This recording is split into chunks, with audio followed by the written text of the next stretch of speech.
Good morning, class. So, after going through learning about the Delhi Sultanate, we ended the chapter learning about the Tughlaq dynasty and the Sultan Muhammad bin Tughlaq, who is popularly known in history as the Wise Fool.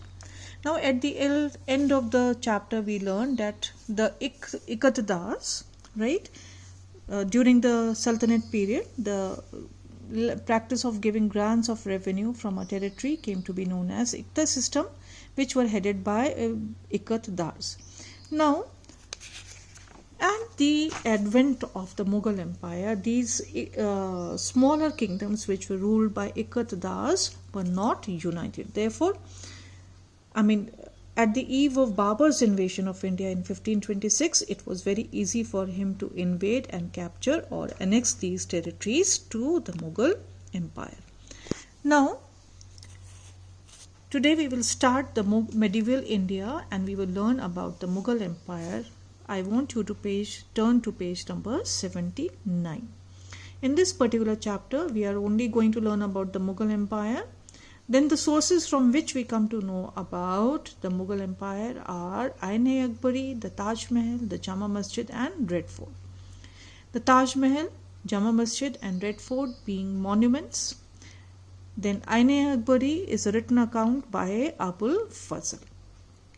From these sources we will come to know about the political history and administration right from the invasion of Babur till the rule of Aurangzeb. Now, whatever you see underlined, please make sure you underline it as well. Underline, on the eve of Babur's invasion, it was in 1526. India was ruled by breakaway kingdoms of the Delhi Sultanate, that is ruled by Iqtidars. And there were no powerful central authority. Bengal, Jaunpur, Gujarat, Malwa and Mewar had all become independent. These states were always fighting against one another, with the result that a sense of insecurity and tension reigned supreme throughout the country. However, these regional kingdoms, one by one, came under the control of the Mughals. Now, the main sources of information about the Mughals are Ain-e-Akbari. It was written by Abul Fazl, the minister and one of the 9 jewels at Akbar's court. It was a part of a large project of history writing commissioned by Akbari.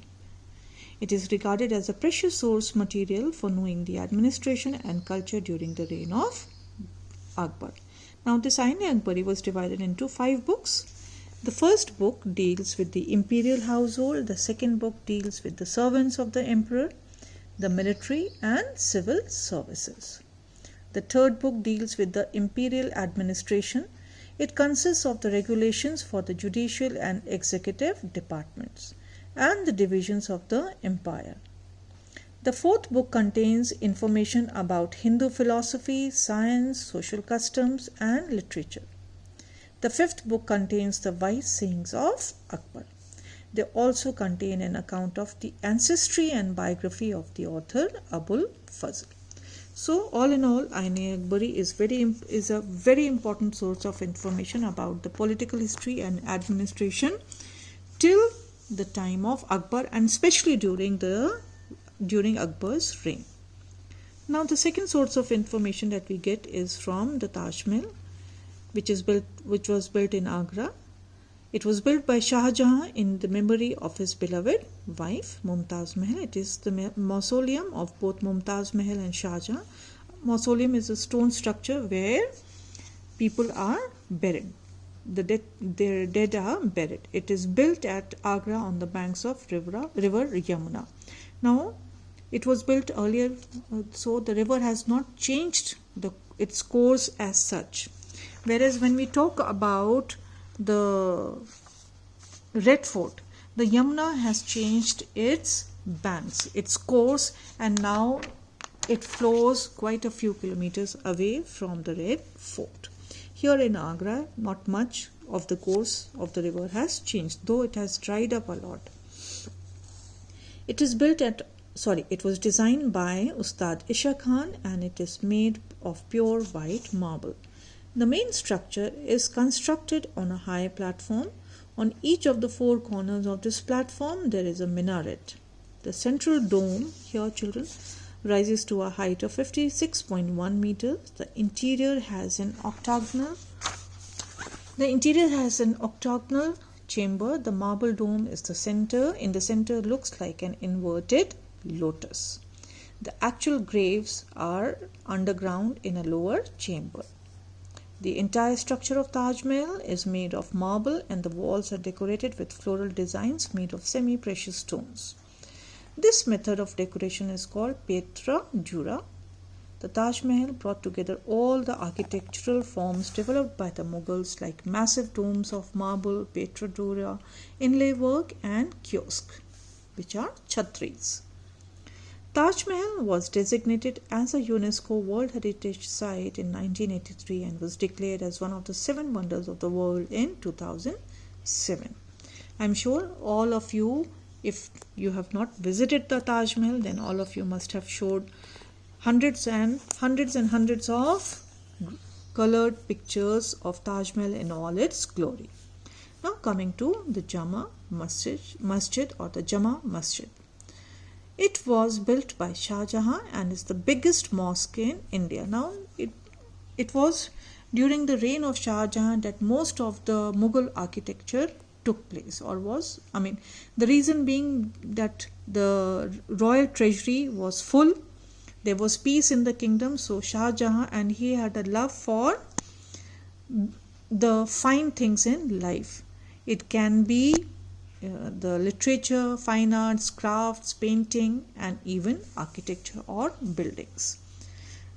Now, it was built by Shah Jahan and is the biggest mosque in India. Its courtyard has the capacity to accommodate thousands of people at a time. It is built on a lofty basement with majestic flights of steps leading to the imposing gateways on 3 sides. I am sure if you have seen it at close quarters, you will know what the paragraph is all talking all about. It has 3 gateways, 4 towers and 2 40-meter high minarets constructed of red sandstone and white marble. It is a beautiful piece of architecture. The northern gate has 39 steps, the eastern gate has 35 steps and the southern gate has 33 steps. The face of its spacious prayer hall consists of 11 arches, of which the central arch rises far above the roof level. Now finally coming to the Red Fort in Delhi. The fort in Agra is known as the Agra Fort. It was built by Shah Jahan after he decided to shift his capital to Delhi. From where? From Agra. It is located on the banks of the river Yamuna. Now the river Yamuna has changed its course, so there is a vast expanse of land where there is nothing built over there. You do not see Yamuna so close by. Red sandstone and marble were used in its construction. The fort has massive walls and 2 gateways. The western gateway is known as the Lahore Gate.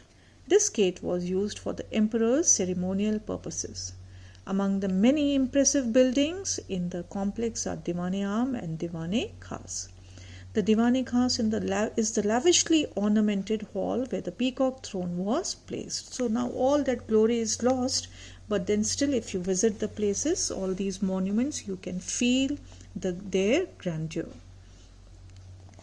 The hall was used by the emperor to give audience to the princes of the royal family, nobles and other important dignitaries. Aurangzeb later built the Moti Masjid in the Red Fort. It is made of pure marble. The Red Fort is an important historical monument. Many historical events are connected with this fort. The Prime Minister of India every year unfurls the national flag from its ramparts on Independence Day. Now, we'll take up the Mughal Dynasty in the next class. As of now, I want you to learn thoroughly about the different 5 books of Ain-e-Akbari and what all information they contain, and the information or the specific features of the Taj Mahal, the Jama Masjid and the Red Fort in Delhi. Anything which you have not understood, please make sure you note it down and we'll discuss it when the school reopens. Thank you.